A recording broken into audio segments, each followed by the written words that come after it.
Isang makulimlim na hapon sa ating lahat. So para sa video naman natin ngayon ay magpapalit tayo ng tire hugger or tapaludo kasi yung stock na tapaludo nito ang ating Fortress 160. So ito lang siya, sobrang igsi. Halos kalahati lang ng kulong yung na poprotektahan niya. Isang basic upgrade lang para mabukasan yung mga lilinisin natin dito sa sa ilalim ng ating motor, no? So yan, tamang-tama yan. Lalo ngayon sa tag-ulan maraming putik. So nangyayari, talsikan dito yung mga putik, buhangin. Ayan, so tara, kabit natin.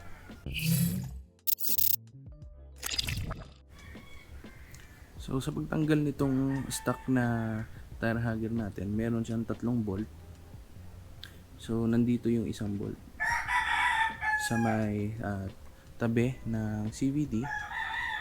Tapos yung 2 bolt naman ay nandito sa may tambucho. So ito siya, yung dalawa na to. So pag natanggalan natin tong 3 screw, syempre tanggalan natin tong tapaludo. So kailangan lang natin tong hugutin.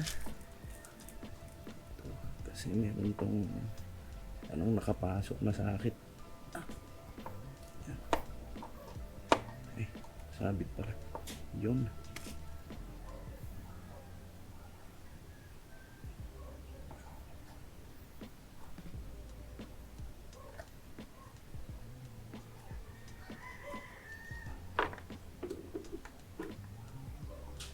So ito guys yung sinasabi kong parang locator niya na ipapasok dito sa may ilalim ng motor natin. Ako kung nakikita nyo.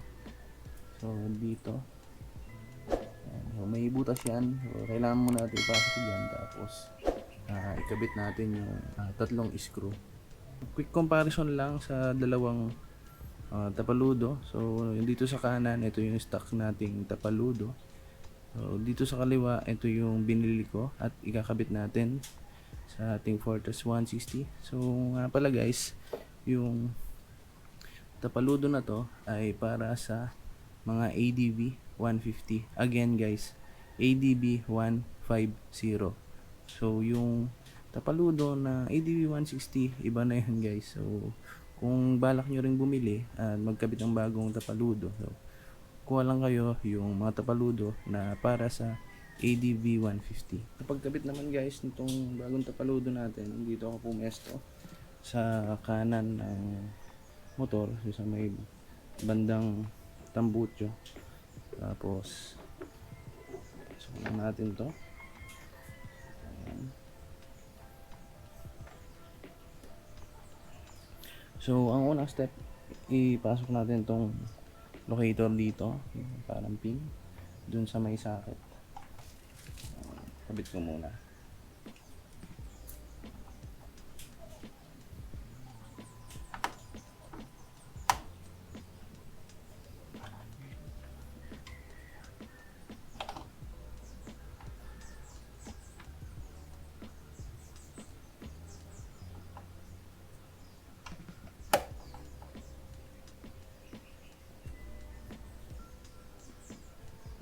Babalik ko na ngayon yung 3 screw. So ang una kong iakabit yung dito sa kaliwang bahagi ng motor, sa may tabi ng CVT. Balik lang natin yung screw.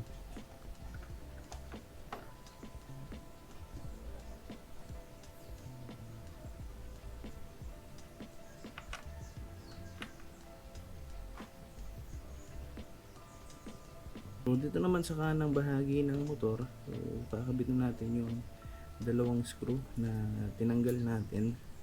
So kung makita nyo guys, medyo may offset dito na butas.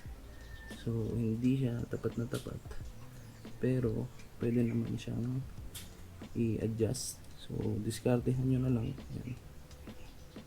kung paano nyo itatapat. So huwag nyo lang masyadong pepersahin guys, baka mag crack naman. So pero tapat naman, papasok na siguro dyan yung dalawang screw natin. So balik na natin.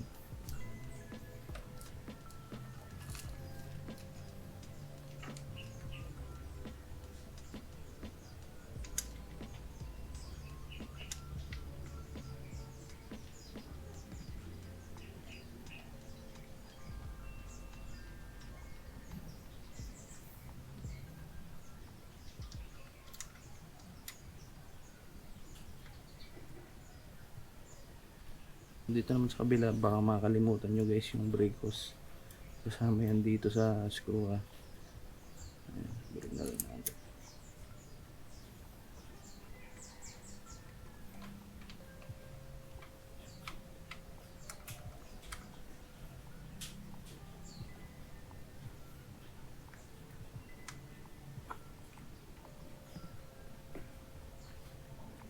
So ito guys, na ikabit na natin yung ating bagong tapaludo.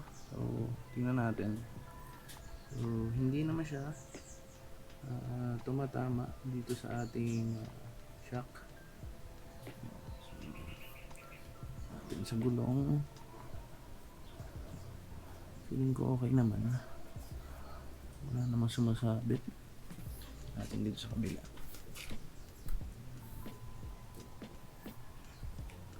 So yan guys, may allowance naman yung tapaludo tsaka yung shock niya. Hindi naman siya sayad. So saktong-sakto yung kinabit natin. So okay naman. So compare natin do sa kung i-compare natin do sa stock na tapaludo niya. So mas humaba. So mas marami yung mako-cover niya na putik at mga talsik-talsik ngayong tag-ulan. Yan. So dagdag ko na to guys yung fuel cap natin na as of now naman okay na siya. So meron na ako dito nilagay na pin. Yan. So nakatulong yan para